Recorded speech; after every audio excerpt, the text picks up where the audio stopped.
स्वागत है आप सभी का लोक बंधु के यूट्यूब चैनल पर। तो अपने जो बुक रिव्यू की सीरीज चल रही है इसके अंदर अपने आज जनरल साइंस की जो बुक्स है उसको लेकर अपने बात करने वाले हैं कि जो रीसेंट एग्जाम हुआ है एसआई का उसके अंदर मार्केट की जो टॉप बुक्स है उनकी कवरेज कितनी रही और किन क्वेश्चनों के अंदर ये बुक्स जो है वो पूरी तरह विफल हो गई और उनका एग्जैक्ट सोर्स क्या है।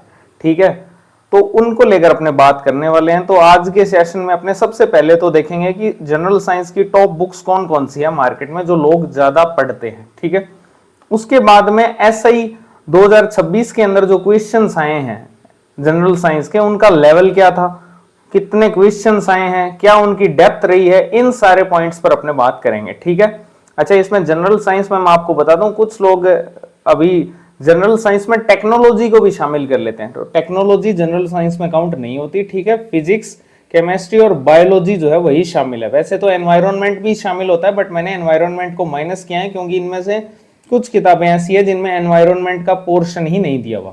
तो जनरल साइंस जिसमें फिजिक्स, केमिस्ट्री और बायो आती है उन्हीं को लिया गया है। इसके बाद में इन बुक्स की क्या परफॉर्मेंस रही है, कितने क्वेश्चनों की कवरेज इन बुक्स ने दी है उस पर बात करेंगे और इन बुक्स की प्रीवियस परफॉर्मेंस क्या थी। जो एसआई टेलीकॉम सेक्टर में जनरल साइंस के क्वेश्चन आए थे उनमें से इन बुक्स ने कितना परफॉर्म किया था। ठीक है, और फिर लास्ट में देखेंगे कि क्या एडिशनल सोर्स अपने को फॉलो करने चाहिए इन बुक्स के अलावा या फिर करने चाहिए या करने भी नहीं चाहिए। ठीक है, जिस डेप्थ में क्वेश्चन आए हैं उस हिसाब से। तो सबसे पहले तो अगर आप चैनल पर नए हो तो चैनल को सब्सक्राइब कर लो। मैं देख रहा हूं चैनल के सब्सक्राइबर से दुगने तो व्यूज हैं, तो वो कौन लोग हैं जो सब्सक्राइब ही नहीं कर रहे बट देखे जा रहे हैं। सब्सक्राइब कर लो ताकि आपके पास ऑलरेडी जो है जो नई वीडियो है उसका नोटिफिकेशन आ जाए, ताकि आपके पास में सारे सब्जेक्ट्स का एक बुक रिव्यू का जो प्लेलिस्ट है वो आप तक रहे। अब अपने बात करते हैं इसके अंदर की टॉप बुक्स कौन कौन सी है मार्केट के अंदर। इसके अंदर सबसे पहले अपने लेंगे अरिहंत की जो एनसाइक्लोपीडिया है उसको देखेंगे, उसकी कवरेज कितनी रही है।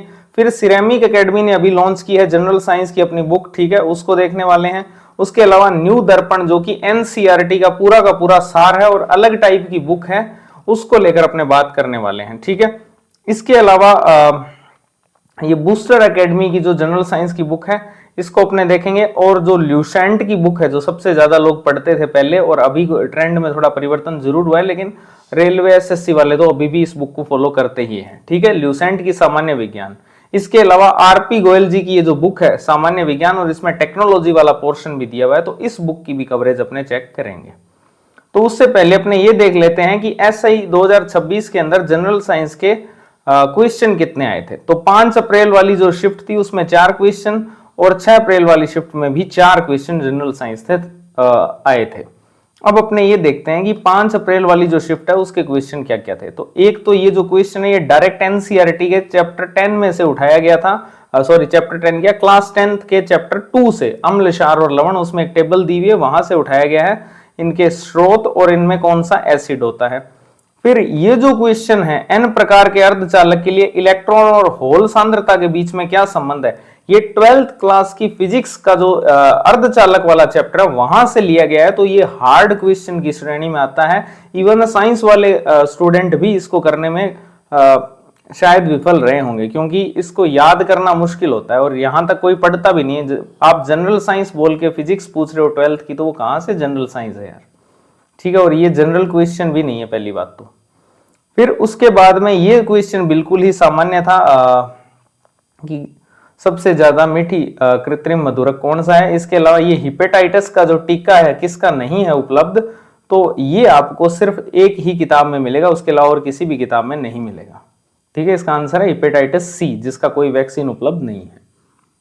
ठीक है, इसके बाद में 6 अप्रैल वाली शिफ्ट में एक क्वेश्चन आया था कि टीबिया और फिबुला जो कि जांग की अस्थियां होती है, ठीक है, तो इसमें पश्चपाद हो जाएगा आंसर। ठीक है, ये मानव शरीर के किस भाग में, ये ऑलमोस्ट हर किताब में है। इसके अलावा मानव आहार का सूक्ष्म पोषक तत्व जो है ये पूछा हुआ है। तो बेसिकली ये पूछना चाह रहा है कि आपको डिफरेंशिएशन पता है क्या, कि एक होता है स्थूल और एक होता है सूक्ष्म, वृहत और एक होता है सूक्ष्म। तो वृहत में कार्बोहाइड्रेट, प्रोटीन और वसा आते हैं और सूक्ष्म में आते हैं खनिज, लवण और विटामिन। ठीक है, तो जिन किताबों में ये क्लासिफिकेशन दिया हुआ है उस हिसाब से तो ये क्वेश्चन हो जाएगा और जिन किताबों में नहीं दिया हुआ है उसमें फिर ये क्वेश्चन नहीं होगा, वो बुक पढ़ के ये क्वेश्चन नहीं होगा उनसे। इसके अलावा जिन किताबों में ये डॉपलर विस्थापन वाला क्वेश्चन, ठीक है, ये आपको डायरेक्ट उसने 11th क्लास की फिजिक्स की बुक से सीधा सीधा उठाया, आगे मैं दिखा दूंगा, ठीक है। और ये कुछ किताबों में है, कुछ किताबों में नहीं है। फिर ये क्वेश्चन आपको किसी भी किताब में नहीं मिलेगा 49, और इसका आंसर भी आरपीएससी ने गलत माना है, इसका आंसर 3 माना है, जबकि इसका सही आंसर 2 है। किस बेस पे आप इसको रिट लगा सकते हो, किस प्रकार से केस लड़ सकते हो, ऑथेंटिक सोर्स क्या है, वो भी मैं आपको बता दूंगा इसके, ठीक है। तो वीडियो को अंत तक देखना और चैनल को सब्सक्राइब जरूर कर लेना, ठीक है। तो अब एक बार अपने लेवल को समझ लेते हैं। यहाँ पर 5 अप्रैल को जो पेपर था उसमें टोटल 4 क्वेश्चन में से 2 इजी थे, एक मॉडरेट और एक हार्ड क्वेश्चन था। तो ओवरऑल अगर लेवल देखें तो मॉडरेट था 5 अप्रैल वाले का। 6 अप्रैल में भी 4 क्वेश्चन, जिसमें से एक क्वेश्चन बिल्कुल इजी था, 2 मॉडरेट थे और एक हार्ड क्वेश्चन था जो आपको बताया ही मैंने। तो इस प्रकार से दोनों ही शिफ्ट्स के अंदर मॉडरेट लेवल के क्वेश्चन जनरल साइंस के पूछे गए हैं, ठीक है। अब अपने एक एक करके इन बुक्स की कवरेज देख लेते हैं कितनी रही है, ठीक है। इनकी विशेषताएं मैं ऑलरेडी एक वीडियो में पहले बता चुका हूं, इन बुक्स में क्या क्या विशेषताएं हैं, किन को ये लेनी चाहिए, और वो आप पुरानी वीडियो उसको आप देख सकते हो, ठीक है, जनरल साइंस की, वहां मैंने इनकी विशेषताएं भी बताई हुई है। लेकिन इस बार मैं वीडियो को छोटा करना चाह रहा हूं, विशेषताएं आप उस वीडियो में जाके देखना इनकी। 406 पेज की ये बुक है एनसाइक्लोपीडिया अरिहंत की, ठीक है। इसकी कवरेज रही है 4 आउट ऑफ 8, 4 क्वेश्चन इसमें से कवर हुए हैं 8 में से टोटल। 5 अप्रैल वाली शिफ्ट में 2 क्वेश्चन और 6 अप्रैल वाली शिफ्ट में भी 2 क्वेश्चन। कौन कौन से क्वेश्चन कवर नहीं कर पाई है, तो 42 और 44 5 अप्रैल वाले में से। 42 यानी कि ये होल सांद्रता वाला, ये तो आपको किसी भी किताब में नहीं मिलेगा। और इसके अलावा 44, हाँ, ये प्रभावी टीका जो इसका हेपेटाइटिस सी वाला है, ये इसमें कवरेज नहीं है। इसी प्रकार से 6 अप्रैल वाली शिफ्ट में 48 और 49 जो है उसको ये कवर नहीं कर पाई है। एक तो वो किडनी वाला क्वेश्चन है, ये वाला एक्यूट रीनल फेलियर, और 48 ये सूक्ष्म पोषक तत्व, क्योंकि इसमें क्लासिफाई नहीं किया हुआ है, इसलिए इससे नहीं होगा ये क्वेश्चन, ठीक है। तो ये तो थी अरिहंत की बुक। अब इसकी अगर अपने एसआई टेलीकॉम के अंदर कवरेज, जो प्रीवियस कवरेज की बात करें, तो 1 आउट ऑफ 5 थी, 5 में से एक क्वेश्चन ये कवर कर पाई थी। फिर जो दूसरी बुक है जनरल साइंस की, जो कि इन्होंने लिख रखा है एनसीईआरटी आधारित सामान्य विज्ञान, बूस्टर एकेडमी की ये बुक है। टोटल 262 पेज की ये बुक है, जिसमें से इसने 5 क्वेश्चन की कवरेज दी है 8 में से। 5 अप्रैल को जो शिफ्ट, वैसे तो ये 4 की ही मानी जाएगी, क्योंकि इन्होंने डॉपलर विस्थापन को अच्छे से नहीं समझा, इन्होंने डॉपलर प्रभाव दे रखा है। लेकिन अगर किसी को ये पता है कि डॉपलर प्रभाव ध्वनि से रिलेटेड होता है, तो वो प्रश्न हो जाएगा, ठीक है। इसलिए मैंने इनको हर किसी को एज दिया है कि जिस बुक में डॉपलर प्रभाव दिया हुआ है, उन सब बुक्स की कवरेज मैंने इसमें बता दी है, ठीक है। लेकिन एग्जैक्टली वो जो है वो कहां पे है, एग्जैक्ट उसी लाइन को ही पूछा गया जो एनसीईआरटी में दी हुई है, वो मैं आपको बाद में दिखाऊंगा। तो 5 आउट ऑफ 8 की कवरेज है। 5 अप्रैल वाली शिफ्ट में 2 क्वेश्चन की कवरेज है और 6 अप्रैल वाली में 3 क्वेश्चन की। ये एक्यूट रीनल फेलियर वाला तो किसी भी बुक में आपको नहीं मिलेगा। इसके अलावा 42 और 44 यानी वो जो टीके वाला क्वेश्चन है वो भी इसमें आपको नहीं मिलेगा, और 42 यानी कि हाँ अर्धचालक वाला, ये भी नहीं मिलेगा, ठीक है। और प्रीवियस कवरेज इसकी थी 1 आउट ऑफ 5 की एसआई टेलीकॉम के अंदर। अब आते हैं नेक्स्ट, जो ल्यूसेंट की सामान्य विज्ञान है, जो कि 354 पेज की बुक है। कवरेज सिर्फ 3 क्वेश्चन की ही दे पाई है। 5 अप्रैल वाली शिफ्ट में सिर्फ एक ही क्वेश्चन और 6 अप्रैल में 2 क्वेश्चन की कवरेज इसने दी है। अब 5 अप्रैल वाली में 42, 44 और 48 नहीं मिले हैं। मैं दिखा देता हूं 42 यानी कि ये 48, ये भी आपको नहीं मिलेगा ल्यूसेंट की बुक में, कृत्रिम मधुरक वाला, और ये टीके वाला तो है ही नहीं, ठीक है।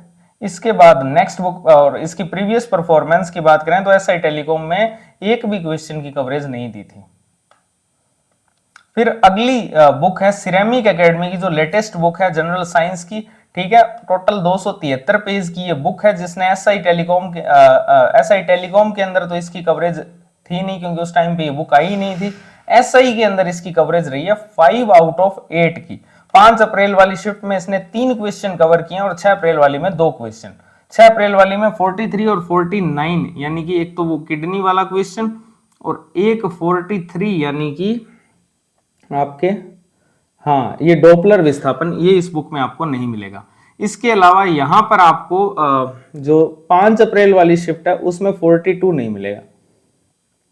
42, यानी ये अर्धचालक वाला इसमें नहीं मिलेगा, लेकिन ये क्वेश्चन इन्होंने दिया हुआ है, एक टेबल में लिखा हुआ है कि हेपेटाइटिस जो सी है उसके लिए कोई वैक्सीन अवेलेबल नहीं है। अच्छा, कुछ बुक्स में हेपेटाइटिस ए का दिया हुआ है, बी का दिया हुआ है, लेकिन ई का नहीं दिया हुआ। फिर या तो आप एग्जैक्टली लिखो कि हेपेटाइटिस सी की कोई वैक्सीन नहीं है, जब तक आपको पता ही नहीं होगा कि इन दोनों में से किसकी वैक्सीन जो है वो मौजूद नहीं है, तब तक आप इस क्वेश्चन को कैसे सॉल्व करोगे, ठीक है। और ये इसकी ओवरऑल कवरेज रही है 5 आउट ऑफ 8 की। अब जो नेक्स्ट बुक है वो है आपकी आरपी गोयल जी की बुक, जो कि 568 पेज की बुक है, लेकिन इसमें जनरल साइंस के साथ साथ टेक्नोलॉजी का भी पोर्शन है, एनवायरनमेंट का भी पोर्शन है। यही ल्यूसेंट में भी पीसीबी के अलावा और भी कुछ पोर्शंस ऐड हैं, जैसे कि एनवायरनमेंट है, कंप्यूटर है। और इस बुक की कवरेज की बात करें तो 4 आउट ऑफ 8 की कवरेज है। 5 अप्रैल वाली शिफ्ट में 2, 6 अप्रैल वाली शिफ्ट में भी 2 ही क्वेश्चन कवर किए हैं। ये क्वेश्चन इसमें कवर नहीं हुए हैं। प्रीवियस परफॉर्मेंस बहुत ही खराब थी, एक भी क्वेश्चन कवर नहीं किया था एसआई टेलीकॉम में। इसके बाद में ये न्यू दर्पण बुक, जो मैंने आपको पहले बताया था कि ये जो बुक है ये कक्षा 6 से लेकर कक्षा 10 तक की जो एनसीईआरटी की बुक्स है उनको as it is chapter wise, जो जिस फॉर्मेट में एनसीईआरटी ने उनको चैप्टर बना रखे इसी फॉर्मेट में इन्होंने बना रखे हैं, और इन्होंने उनको सार रूप में दे रखा है, ठीक है। तो क्योंकि ये क्वेश्चन इस बार सारे के सारे एडवांस क्वेश्चन थे, ये क्लास 10 तक की बुक्स में से नहीं पूछे गए थे, तो इसकी कवरेज डाउन होनी ही होनी है, ठीक है। ये एनसीईआरटी का सार है बेसिकली ये किताब। तो 348 पेज की ये जो बुक है ये सिर्फ एक क्वेश्चन की ही कवरेज दे पाई है, वो भी 5 अप्रैल वाली शिफ्ट में, ठीक है। 6 अप्रैल वाली शिफ्ट में एक भी नहीं मिलेगा इससे।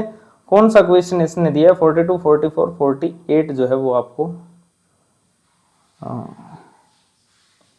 ये 37th क्वेश्चन ल्यूसेंट में, ये किसी क्वेश्चन में दिया हुआ था, मुझे याद आ गया जब मैं रिसर्च कर रहा था। तो ल्यूसेंट में थ्योरी में ये नहीं दिया हुआ, बट एक क्वेश्चन दिया हुआ है ल्यूसेंट में, क्योंकि पीछे बहुत सारे क्वेश्चन दे रखे हैं। इनमें से हर बुक के अंदर बहुत सारे पीवाईक्यूज दिए हुए हैं। सेंटर लेवल की जो बुक्स है, एनसाइक्लोपीडिया हो गई, ल्यूसेंट हो गई, इनमें आपको एसएससी, आरआरबी, इन सब के देखने, आरआरबी के सॉरी, ये रेलवे के एग्जाम्स के देखने को मिल जाएंगे। और बाकी की जो बुक है, सिरेमिक वाली बुक में पीवाईक्यूज बहुत थोड़े दिए हुए हैं, आरएएस प्री और पीएसआई तक के ही दिए हुए हैं, बहुत कम पीवाईक्यूज उन्होंने कलेक्ट किए हैं, ठीक है। सारे आरपीएससी के नहीं किए और आरएसएसबी के तो है ही नहीं उसमें। बूस्टर वाली बुक पूरी तरह थ्योरी बुक है, उसमें कोई भी क्वेश्चन आपको नहीं देखने को मिलेगा, ठीक है। तो ये मैं बता रहा था कि ल्यूसेंट में ये किसी क्वेश्चन में दिया हुआ है, थ्योरी में नहीं दिया हुआ। तो कहीं आप मुझे मैसेज करके बोलो कि आपने ल्यूसेंट का सीधा ही बता दिया कि उसमें दिया हुआ है, थ्योरी में दिया ही नहीं हुआ, तो मैंने आपको पहले ही बता दिया कि वो क्वेश्चन के अंदर दिया हुआ है, इसलिए उसमें काउंट किया है, ठीक है। ये न्यू दर्पण है जिसकी प्रीवियस परफॉर्मेंस 1 आउट ऑफ 5 थी एसआई टेलीकॉम के अंदर, और इस बार भी 1 ही रही है 8 में से, क्योंकि पेपर 10th की बुक से आगे से बना है, ठीक है। अब अपने चलते हैं ओवरऑल पे। ओवरऑल के अंदर बात करें, क्योंकि बूस्टर एकेडमी और सिरेमिक एकेडमी दोनों की कवरेज सेम है, लेकिन बूस्टर एकेडमी की जो बुक है उसके पेजेस कम है। उसका बहुत सिंपल सा रीजन है, क्योंकि उन्होंने क्वेश्चन नहीं डाले हुए। सिरेमिक ने पीवाईक्यूज डाल रखे हैं, तो इस वजह से उसके पेजेस थोड़े से ज्यादा है। बाकी ओवरऑल अगर अपने बात करें तो दोनों की कवरेज सेम है, 5 आउट ऑफ 8। इसी प्रकार अरिहंत और आरपी गोयल, ये दोनों ही बुक काफी बड़ी है और इन दोनों की कवरेज 4 आउट ऑफ 8 की है। बट आरपी गोयल जी की जो बुक है उसमें टेक्नोलॉजी का भी पोर्शन है, वो ध्यान रखना आप। अरिहंत में भी है कुछ हिस्सा। इसके बाद ल्यूसेंट की कवरेज 3 आउट ऑफ 8 की रही है और न्यू दर्पण की 1 आउट ऑफ 8 की रही है, ठीक है। एसआई टेलीकॉम में इनमें से किसी भी बुक की कवरेज 1 से ज्यादा नहीं थी। तो ये स्थिति है इन बुक्स की। तो मतलब डिसेंट सी बात ये है कि आप इनमें से कोई भी बुक आपके पास में है तो आप इजीली जो है वो 50% क्वेश्चन जो है साइंस के कर लोगे। लेकिन एक समस्या ये है कि जो क्वेश्चन आपसे नहीं होंगे उनका मैं आपको सोर्स बता देता हूं, तो आप सोचोगे ठीक है, नहीं हुए, ये छोड़ने के लिए ही बनाए गए थे। अब देखो, ये जो क्वेश्चन था, जो अर्धचालक वाला क्वेश्चन था, वो आपके 12th की फिजिक्स की बुक में से पूछा गया है, ठीक है। अर्धचालक इलेक्ट्रॉनिकी, ठीक है। यहां पर ये देखो, ये फॉर्मूला दिया हुआ, अगर आपको नहीं दिख रहा है तो मैं एक सेकेंड इसको जूम करूंगा तो शायद NENH से ज्यादा होना चाहिए। ये फॉर्मूला लिखा हुआ है फिजिक्स की 12th की बुक में दिया हुआ है, ठीक है। तो वहां आपको मिलेगा। इसी प्रकार ये देखो, एनसीईआरटी की 10th की बुक में दिया हुआ है, ये अम्ल दिए हुए हैं, किसमें, इमली के अंदर कौन सा है, टमाटर में कौन सा है, ठीक है। इसके बाद में ये देखो कृत्रिम मधुरक, ये ओल्ड एनसीईआरटी में दिया हुआ है, ठीक है। ये ओल्ड एनसीईआरटी की जो बुक है, आरबीएससी में भी दिया हुआ है खैर, लेकिन ओल्ड एनसीईआरटी की जो 12th केमिस्ट्री की जो 12th की बुक है उसमें दिया हुआ है एलिटियम सबसे प्रबल मधुरक है, ठीक है। इसी प्रकार ये देखो डॉपलर प्रभाव दिया हुआ है यांत्रिकी वाला चैप्टर क्लास 11th की फिजिक्स में, ठीक है। वहां पर डॉपलर प्रभाव और डॉपलर विस्थापन दिया हुआ है। तो अगर आप डॉपलर विस्थापन को पढ़ो ध्यान से, क्वेश्चन की लैंग्वेज यहीं से उठा ली कि ज्ञात आवृत्ति की ध्वनि या विद्युत चुंबकीय तरंग को गतिशील पिंड की ओर भेजा जाता है। तो आप क्वेश्चन की एक बार लैंग्वेज देखो, सेम यही लैंग्वेज मिलेगी। तो एग्जैक्ट यहीं से उठाया गया क्वेश्चन को। बट क्या आपको 11th 12th की बुक पढ़नी चाहिए? तो ये सवाल है, ठीक है। मेरे हिसाब से नहीं पढ़नी चाहिए, आपको छोड़ने में ज्यादा फायदा रहेगा। आप 10th तक सीमित रहो तो ज्यादा बेटर है, क्योंकि इसकी सीमा नहीं है, वो कुछ भी पूछने पे आ जाएगा, ठीक है। हालांकि पूछे तो बहुत ही पॉपुलर से सवाल हैं, लेकिन ये होल सांद्रता वाला बहुत हार्ड लेवल पे जाके पूछा है। डॉपलर विस्थापन अपने कुछ सिंपल में काउंट कर सकते हैं। ये देखो सेम वही लैंग्वेज यूज की है एज इट इज जो एनसीईआरटी में दी हुई थी, ठीक है। अब आते हैं वो मेन सवाल के ऊपर, ठीक है। ये है वो सवाल जिसका आप लोग, बहुत सारे लोग बोल रहे थे कि आप बताओ इसमें कैसे हम जो है रिट लगाएं, क्या इसका एग्जैक्ट सोर्स है। तो मैं आपको सिंपल बता देता हूं, ये है एक्यूट रीनल फेलियर, ठीक है। इसके संसूचन के लिए प्राथमिक जैव चिन्ह किसको माना जाता है? तीव्र वृक्कपात जिसको बोलते हैं, किडनी फेलियर बोल लो, ठीक है। इसमें बेसिकली आंसर तो है सीरम क्रिएटिनिन, ठीक है। लेकिन आरपीएससी ने इसका आंसर माना है इसको थर्ड को, जो कि बिल्कुल ही गलत है। कैसे? तो दो सोर्स बताता हूं। पहला तो ये ग्लोबल साइट है, ठीक है, kidney disease improving global outcomes, ठीक है। ये जो साइट है इसके अंदर आपको 2012 की गाइडलाइन मिलेगी, ठीक है। 2012 की गाइडलाइन मिलेगी, इसकी पीडीएफ मैं आपको भेज दूंगा अगर आपको चाहिए तो व्हाट्सएप कर देना, ठीक है। आप सबको व्हाट्सएप नंबर बताइए, डिस्क्रिप्शन में दिया ही हुआ है, ठीक है। इस अगर आपको रेट लगानी है तो, ठीक है। नहीं तो आप बहुत ज्यादा मैसेज हो जाएंगे तो टेलीग्राम पर भी शेयर कर देंगे। तो इसकी पीडीएफ जो है 141 पेज की गाइडलाइन की पीडीएफ है, उसके अंदर आप सेक्शन 2 के अंदर जाना, वहां पे एक्यूआई की डेफिनेशन दी हुई है, ठीक है। एक्यूआई सेम ही है वो एक्यूट रीनल फेलियर का, ठीक है। उसमें देखो क्या है कि एक्यूआई क्या होता है, इंक्रीज इन एससीआर। एससीआर का वही मीनिंग है, ठीक है, जो इसमें दिया हुआ है, सीरम क्रिएटिनिन, ठीक है, ये वाला, ठीक है। तो एक सोर्स तो ये है। दूसरा है हिंदी ग्रंथ अकादमी की एक बुक आती है डॉक्टर पीआर ओझा जी की, मानव शरीर विज्ञान और स्वास्थ्य। इसके चैप्टर 10 जो कि उत्सर्जन तंत्र वाला है, उसके पेज नंबर 162 पर आपको एग्जैक्ट ही मिल जाएगा ये, ठीक है। तो ये दो सोर्स मैंने आपको बता दिए। हिंदी ग्रंथ अकादमी जाके ही लानी पड़ेगी, मेरे को तो ये मिली नहीं, ठीक है। हिंदी ग्रंथ अकादमी जाके ही आपको ये लानी पड़ेगी बुक, छोटा रास्ता पे चलेगा ना, वहां पे मिल जाएगी। और ये भी एक सोर्स है, ये सबसे बड़ा सोर्स है, ध्यान रखना, इसी से हिंदी ग्रंथ अकादमी में डाला गया उसको। तो इस प्रकार आप रेट पे लगा सकते हो। आई होप वीडियो आप सबके लिए हेल्पफुल रही होगी। अगर वीडियो पसंद आई हो तो वीडियो को लाइक जरूर कर देना, चैनल को सब्सक्राइब जरूर करना और शेयर करना ज्यादा से ज्यादा अपने तैयारी करने वाले साथियों तक। Thank you very much. मिलते हैं अगली वीडियो में, जो कि संभवतः करंट अफेयर्स की रहने वाली है, जिसमें मार्केट की टॉप मैगजीन्स की कवरेज विश्लेषण अपने कर रहे हैं। Thank you.